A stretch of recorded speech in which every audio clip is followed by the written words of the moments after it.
जब हम कोई अनुष्ठान करते हैं तो हमको नियम लेने पड़ते हैं।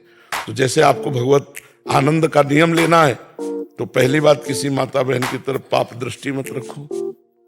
अगर ये करोगे तो फिर ये चलनी में गैया दुहे और दोष दैव को दे। बढ़िया गाय 10 लीटर दूध देती हो, चलनी समझते हो ना, चलनी में ले जाओ, एक बूंद नहीं मिलेगा दूहने के बाद। आपके जो हमारे भाग्य में लिखा है, नहीं, पात्र सही रखो तो दूध टिक जाएगा। अब आप ये भी करो और वो भी पाप कर्म करो, माता बहनों की तरफ गंदी दृष्टि रखना, कोई नशा करना, गंदे बच्चों का संग करना, गंदे दृश्य देखना, गंदा चिंतन करना, फिर नहीं बात बनेगी। हमको समेटना है तो संसार के हर कार्य को भगवत में बनाना है, क्योंकि बिना कार्य किए कोई रह नहीं सकता। हमको भी तो करना पड़ता है कार्य, नहीं करना पड़ता। हम 12:30-11 बजे से जगते हैं, अपनी दिनचर्या कर रहे हैं।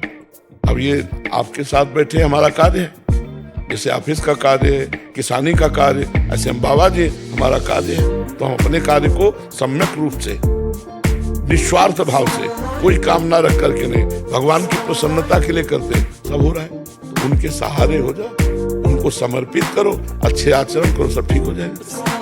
थोड़ा लंबा समय तक, दीर्घ काल, लंबे समय तक। कोई भी किसान आदमी खेती में अनाज बोता है, दूसरे दिन थोड़ी काट लेता है, 6 महीने लगते हैं। उसी सिंचाई और उसको पौष्टिकता देते हुए फिर वो 1 मन की जगह 40 मन अन्न पैदा करता है। ऐसे ही आप थोड़ा अध्यात्म है, थोड़ा इंतजार करो, समय आने पर जब फलीभूत होगा तो आपको लगेगा कि हाँ कितना अच्छा है ये मार्ग।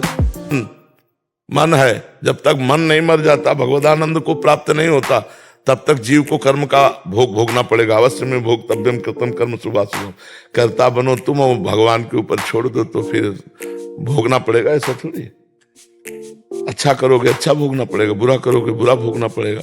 और जब मन और अहंकार भगवान को समर्पित हो जाता है तो जीवन मुक्त हो जाता है, फिर कोई पाप नहीं लगेगा। पूरे विश्व का भंडारा हो जाए तो कोई उसे पुण्य नहीं मिलेगा।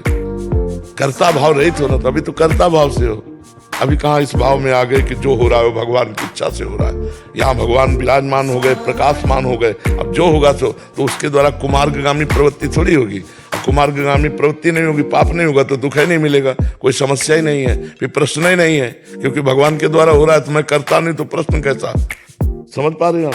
हाँ, तो ये अभी इस दलील से नहीं चलेगा, तेरी सत्ता के बिना पत्ता नहीं हिलता। तो फिर नरक भी उसकी इच्छा से बना है, रोग भी उसकी इच्छा से बने, पुलिस डिपार्टमेंट भी उसकी इच्छा से, डंडे लगाएगा ये भी उसकी इच्छा है, ये भी उसकी इच्छा है। तो मतलब यहाँ चतुराई तो चलेगी। ले एक बड़े विद्वान थे तो बड़ा उपवन लगाए हुए थे, बगीचा, कुआं बावड़ी सब फूल सुंदर। तो एक गाय चरती हुई अंदर आ गई, तो शायद उनका मारने का उद्देश्य नहीं होगा क्योंकि धर्मार्थी थे। तो उन्होंने एक पत्थर का टुकड़ा उठाया और ऐसे तो गाय के मस्तक में लगी और तुरंत गिरी और मर गई।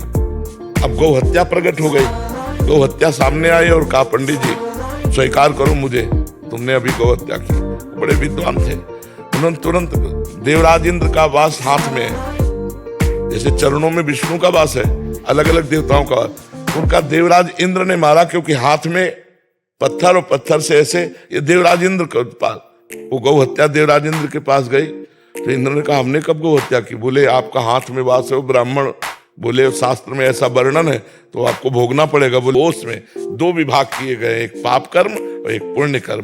पहले पुण्य कर्म करके पाप कर्मों का त्याग कर दो, फिर पुण्य कर्म में कर्ता भाव का त्याग कर दो, भगवान का नाम जप करो, भगवान की प्राप्ति हो जाए।